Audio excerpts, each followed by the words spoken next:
अस्सलाम वालेकुम।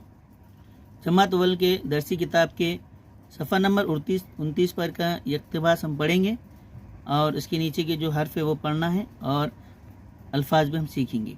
तो चलो मैं पढ़ता हूँ। आप जो है तो इसके ऊपर पेंसिल रखो। 100 का नोट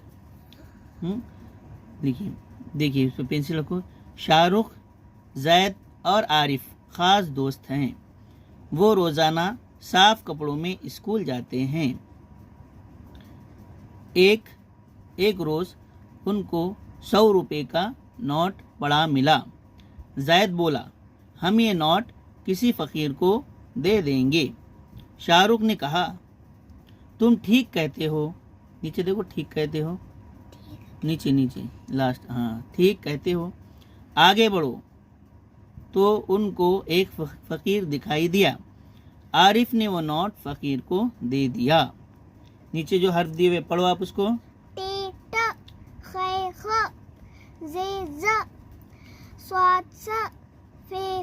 शाबाश।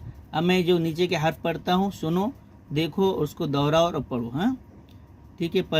हर्फ पे पेंसिल रखो। शाहरुख, जैद, आरिफ, फेरोज, खास, साफ, नोट, रोजाना, रोज, फकीर। ठीक है। ये लफ्ज जो अल्फाज है आपको घर पर भी इसको दोहराना है और अच्छे तरीके से पढ़ना है। ठीक है। ये मिलते हैं इंशाल्लाह नेक्स्ट वीडियो में। तब तक के लिए अस्सलाम वालेकुम।